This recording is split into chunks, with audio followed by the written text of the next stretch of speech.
Энерлийн миний бичлэгийг үзэж сууж байгаа та бүхэндээ өглөө өдрөөрөө мэндийг хүргэе. Өнөөдрийнхөө бичлэгээр би та бүхэндээ дөрмийн дагуу 5 дахь өдөр болчихсон хагасаа бүдэн санд дөрмийн дагуу би нэг ширхэг бичлэг оруулахыг хичээдэг болчихсон. Тэгээд энэчээс суугаад бичлэг оруулж байна.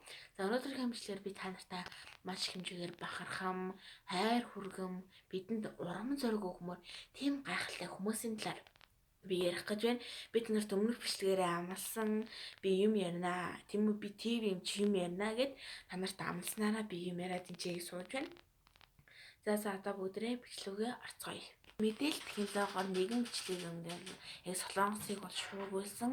Тэр нь бол юуны тухай вэ гэвэл Инжогагийн гэсэн өвөөгийн тухай бичлэг байгаа.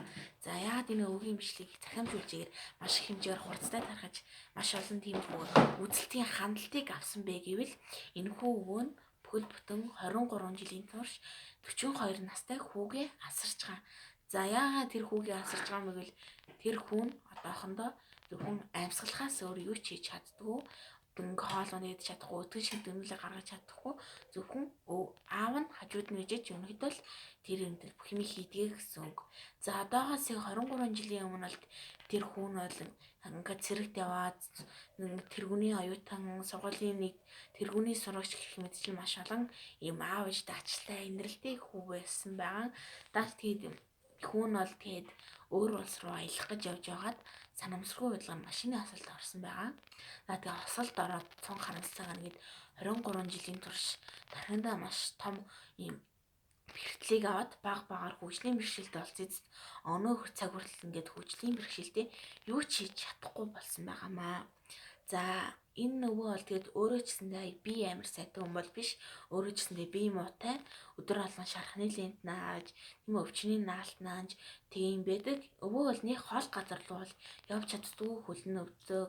Ямарваа нэг тийм би болсон юмтай сайтай хүн бол биш. Тэгээд хүүгийнхээ төлөөлөл гэсэн сэтгэлээрээ ингээд өдний хүртэл хурж байгаа.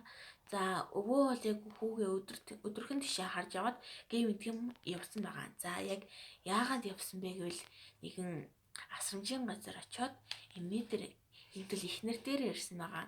За түүний ихнэр нь гэсэн юм уу ялгаагүй. Одоогоос яг хэдэн бараг 10 гаруй жилийн өмнө хүүгээ цуг асарч исэн боловч тэнд нэгэн өвчин илэрсэн байгаа. Тэгээд өвчин нь бүр аажмажаар ингээд их хэсээр агаад эцэст хөгжлийн бэрхшээлтэй болж ирсэн ой санамж ажигтэй санахаа болчихсон. Өвөөг юмд бол одоохондоо санахгүй байгаа. Тэгээд эрэх тоолонд нь уурлаж, юм авч шидэж, яв гэж айгүй хэлдэг. Гэтэ өвөө л тэрэнд нь огт гомддгүй, юу ч хэлдэггүй. Харин чимийг эхнэр анж хажууд нь хаалмжлаж, хайрлаж өгдөг хүн байгаа. Нэгэн цаг түрүүл хоёулаа асарч исэн боловч тэгээд эмийн нь ханаслаагаар тэгээд өвчтэй болоод өвчин болоод үндэсний эцэстээ ийм болчихсон. Айгүй харамсалтай. Хүүгээ тэгээ бүхэл бүтэн бараг 10-аад гарan эмгэн хүүг хоёр 10-аад гарan жил бүхэл бүтэн асарч хайрж байгаа нэг өвөөгийн түүх байгаа. За өвгөөс сурвалжлагч асуух та яг одоо юу хүсэж байна гэхэд би штэ энэ хоёртой чадах бүх чинээгээрээ туслаад энэ хорвоогоос юмар байна. Эдийн энэ хорвоогоос явсан ч гэсэндээ ядаж тэнгэрээс ч гэсэндээ энэ хоёрыг хамгаалмаар байна гэж хэлсэн. За энэ бичлэг цацсны дараа би танд бичлэгийг хийхнэд хэлсэн. Энэ бичлэг бол айгүй хэмжээгээр шуугуулж явсан бичлэг. За яагаад вэ гэвэл олон хүмүүс энэ бичлэгийг уйлаа зарим нь ойлгох нь билээ тэгсэн. За тэгээд олон хүмүүс тэнд яг хандивын гараа сунгаад тэр өвөөд бол ямар тааж тусалсан.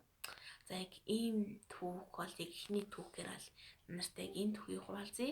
За энэ яг бичлэгийн тухай та нарт бол яг дүгнээд би бол яг хэлэхэд айгүй хайр хязгаарч хөшөрдгүү гэдэг үг бол яг энэ бичлэгэнд миний бодлоор айгүй нэг юм цогсон бичлэг гэж айгүй их би бодож байгаа байхгүй юу.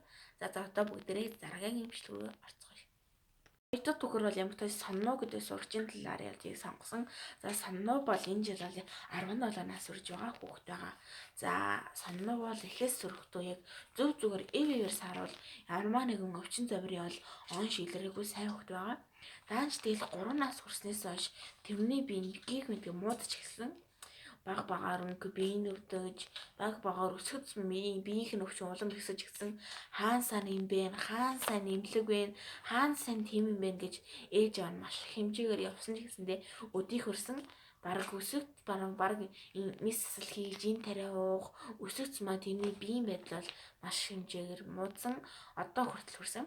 За одоо бол тэний хувьд бол биеийг хөдөлгөж чадахгүй яг энэ зурган дээр гарч байгаа яг хүүхэд болсон. За сонног бол өглөө болыг ээж автагаа цөглүүлдэг. Ээж нь бол түүний одоо л яг 4 бүтцийг нь өмсүүлээд одоо тэд хоёр бол яг сургуультай явах гэж байна. За сургууль руу очиод нэг үг чалгалсгүй, нэг мөрөгч өнгө гэлгүй уншиж сурч сонсож байгаа энэ одоо сонноо та бүхэнд харж байна.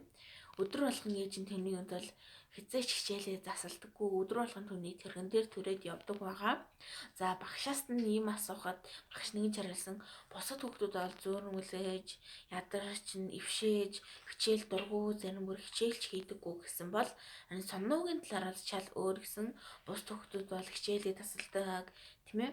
Ямар зодон хийдэг, гингдэг хийдэг гэсэн бол соннуу бол яг л хичээл дээр зүгээр харин ч эсрэгээр хичээлээ сайн үзүүлж ангийн өнгөд бол тэрүүний сурагч гэж болно гэж хэлсэн байгаа. Багш нарын өнөхөд бол тийм их сайн томоотой их хичээлдээ айгүй их дуртай. Тэгэл айгүй сонь нэг хичээлдэг бүр 100 дуртай бүр өдөржингөө баг хичээлд суугаад баг бэлэн байдаг гэж юм бол тэрний хувьд бол яг хэлсэн. Тэгээ багш нь бол яг тэгэж хэлсэн. Ээж нь бол тэгээд яг ингэж ээжээс нас сурвалжлага авахад ээж рүү хэл ингэж хариулсан. Миний хүү л ирүүлсэн бол би энэс ч илүү их миний хүү хийх байсан. Би ч гэсэндээ энэс илүү хийж өгмөр байна гэж хэлсэн. Болдгсон бол би махуудыг солиодч болтгой. Хүүгээ эрүүл болгомоор байна гэсэн нэвтрүүлгийг төгссөн. Сонноо сурагчийн талаар яг түүх байла. Хизээж шантардгүй бууж өгдөггүй ээж. Сонноо ч гэсэндээ би хүчлийн бэрхшээлтэйгээд огт бууж өгдөггүй. Хичээлээ ч гэснээр сайдаг. Бүхнийг сонсож бичиж бүхнийг хийж чаддаг сонноо сурагчийн тухай түүх байла. За одоо бүгдрээ дараагийн ингээд түүх рүү орцгоё. Дараагийн түүхээр бол нэг имэйг сонголоо. За энэ хүү имэйг бол танихгүй мэдгүй гэсэн хөршүүд нь бол яг байхгүй сайхан сэтгэлээ хөлмөрч хідэж салхуурдаггүй их хөөхөн эмэгтэйгээс танилцсан. Тэгээд энэ хүү эмэгтэй бол яг зурган дээр харж байгаа шиг сууга байдал дээр алхдаг эмээ байгаа. Тэгээд нэвтрүүлэгч очиод гадна гэр дотор нь орсон чинь гэр дотор нь бол байгаагүй. Гэсэн чинь гадаа харсан чинь цэцгүүдээ янзалж ургуулж арчиж бүхий л тиймэрхүү арга хэмжээг авч ирсэн байна. За энэ хүү эмээг бол яг ингээд гэртээ орж ирж байгаа нэвтрүүлэгчдийг бол яг цайгаар бол яг дайлж байна. За эмээ бол яг өөртөө бол яг таарсан яг ийм тарилгын зүйлсийг ашигладаг. Хэрвээ ямар нэгэн өндөрт байдаг зүйлсийг зарим хөршүүд нь орж ирж түүнд бол төхүүлж болж яг өгдөг. За тэгээ тэрний эмээгийн талаар асуухад ингээд тэр бол төрөлхийн яг хүчлийн бэрхшээлтэй. Тэгээд үеийн төрөлхийн гэдэг ч угаасаа төрөлтөл юм байсан гэсэн үг. Тэр тэгээд баг зэргийн унахал төдийд тэрний ясна гэмтэж хугарах маш өндөр аюултай байдаг. За эмээгээ сурвалжуулж асуухад та яагаад ингэж байгаа юм бэ гэж асууд эмээг ингэж уйлаад нэг юм хэлсэн байгаа. Миний хамгийн харамсалтай зүйл бол миний нөхөр хоёр намайг төрүүлээд хорвоо хальсан гэж хэлсэн. Тэр мөчөд аюу хэцүү байсан. Хүчлийн бэрхшээлтэй намайг тийм үгүй. Ингээд халамжилж хайрлаж байсан хүн маань яваад өчгсөн гэхээр миний хувьд бол аюу хэцүү байсан гэж тэр бол яг хэлсэн. Эмээ бол яг хүчлийн бэрхшээлтэй гэдэг гэртээ бол яг зүгээр суудаггүй. Цаг заавал гарвал бараг 24 цагийн турш гэрээ цэвэрхэн байлгахыг хүсдэг. Өөрөөс нь асуухад би гэрээ бохор байлгах айгүй дургүй. Би гэрээ аль чадхаараа л нэг гоё гэлэлцэн яг л шин гэршээ болгохыг хүсдэг гинэ. Цаг гарвал угааж ингээд цэвэрлэж өөрөж тэгдэг эмээ байгаа. Тэгэхэд хөршүүдээс нэг асууд их ажилсаг их сайн эмэгтэй гэж тайлбарсан. Тэгээд эмээгийн гадагшаа гаргаад тэр дан ганц цэцэг тарьдаггүй.